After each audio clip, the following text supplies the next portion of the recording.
think of numbers as not something to want to spend any time with?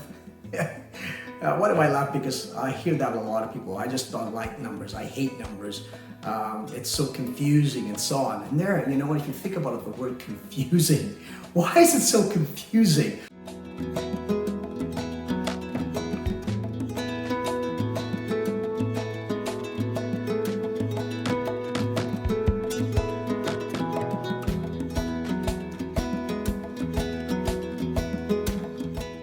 Hi, I'm Ben Shumby, the president of WOWzer Technologies. Today I want to talk about a creative solution to an old age problem. What problem am I talking about? Language.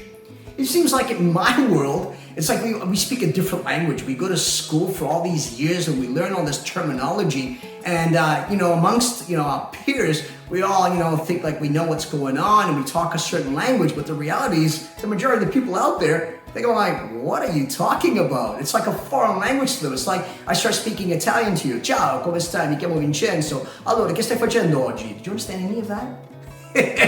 Guess what? Accounting can be exactly like that. A foreign language. And if I speak Sicilian to an Italian, I lose them as well. Because they go like, what did you just say?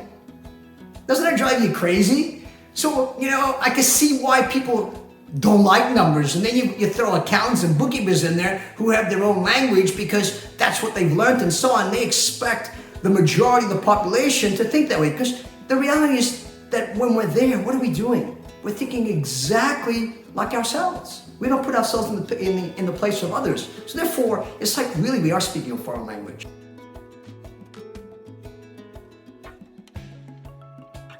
And when did all that start?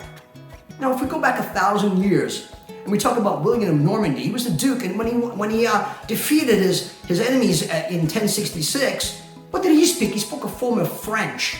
So then, therefore, he had a form of French, and that's what they used. But the majority of the people spoke what? English. The average person spoke English, and then the documents, the legal documents, were in Latin. So to add more confusion to the situation, you've got Latin, you've got French, but the majority of people spoke what? English. They couldn't understand what was going on. And that seems to have kept going on.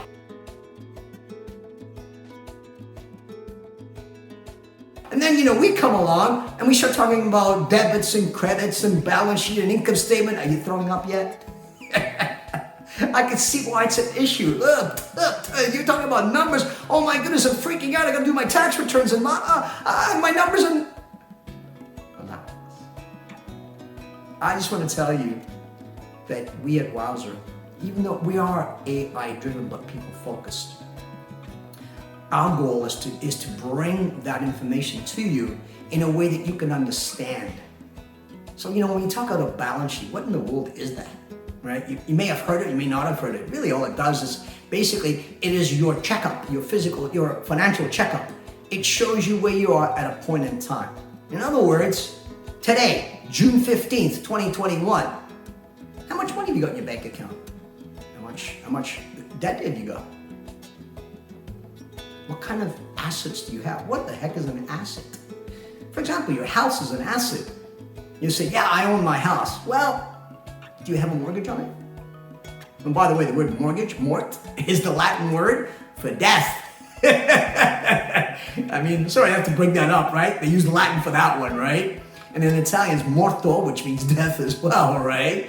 So you can see where it came from. The reality is you got a loan against it. So let's say you purchased your property at $500,000 and there's $250,000 loan against it.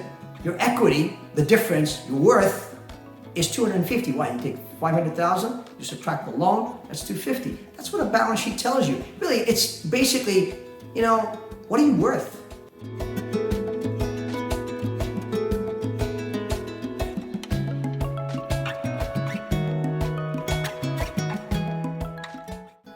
And you do that with all your assets. You have a car? That's an asset.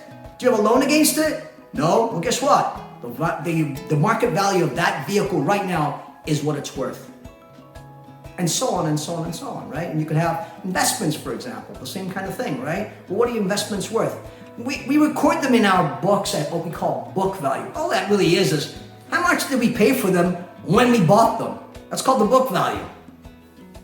There you go. It's really that simple. Do you need to know that? Nah, you just want to know what the value of them are. Do you have to update it? Do we have to update that on a regular basis? You can if you want to. Because you know, like if you look at it, for example, let's say you bought your house 5 years ago, your home, and you paid $500,000. In today's market, it could be worth 1.8.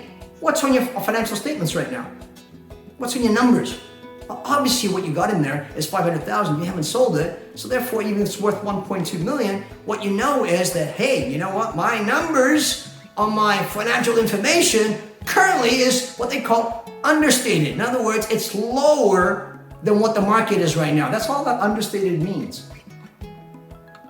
You know, the reality is, if we just use simple language, you'd probably like it a lot more. What I just explained, is that so difficult to understand? No, of course not.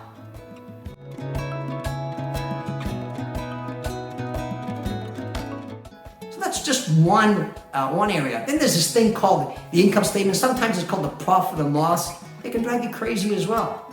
What is that one there? It's just, how profitable are you? How much money did you make? That's how it's measured.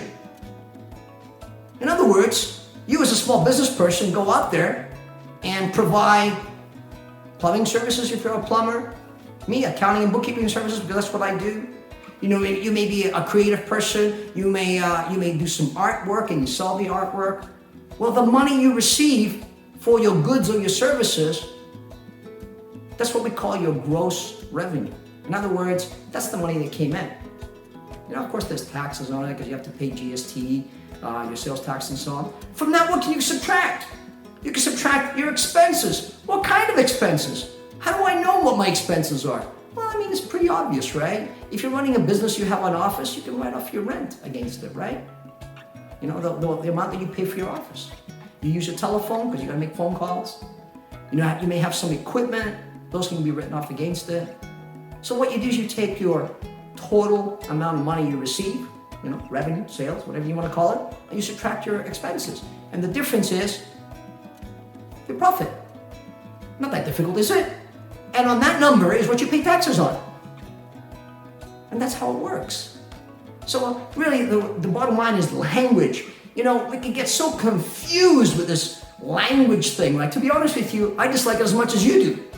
As a matter of fact, I wish we could just use simple terms. And my goal and our goal here at WOWzer, remember I said AI-driven, people-focused? Focus on what is simple for you to understand.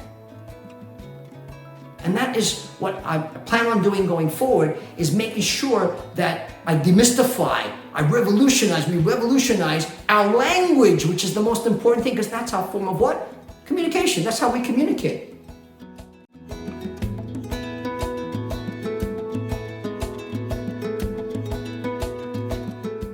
If I start writing words down that you don't understand and I don't understand, right? It's like it's in a foreign language. Have you ever been around someone who speaks English but you don't understand a word they're saying? Say somebody is in academia. Now, you know, it's one of these individuals who's got a master's or a PhD, and they've learned something specific. Or you go to your doctors and you try to understand what they're saying. Do you know what's going on? No. Would it be great if they slowed it down and maybe gave you whatever the terminology was, but explained what it was? That's our goal here. Maybe I'll say the word balance sheet, but what did I do? I explained what it was. All it really is it shows you what? Your worth. When you take your assets, in other words, what you own, and you subtract what you owe, it shows you your worth. They call it net worth. You know, I explained to you what the profit and loss was, right? Or the income statement is another term for it as well. I don't know why there's two terminologies for it. Talk about confusing. Okay? It's what? Your profitability. It shows you how much money you made. How does it show you that? You take your sales, your revenues, in other words, all the money you receive for your goods and services, and you subtract your expenses, and it shows you your profit, and hopefully that number is the number is positive, not negative, because if you have more expenses than you have sales, guess what? You have a loss.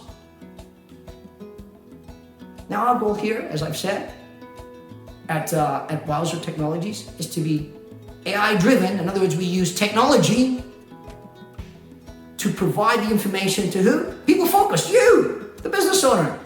We want you to understand. We want you to be able to see your information on a regular basis, but most importantly, not just see it, understand what it means. That's our focus to you. That's our commitment to you. I'm Vin Schemberg, president of WOWzer Technologies, and I look forward to talking to you more about being creative with our language so that you understand. Because the reality is I can produce everything I want, I can understand all of it, but if you don't get it, it didn't serve any purpose. Because my reason for existing, our reason for existence at WOWzer Technology in every business is to serve you, our customers.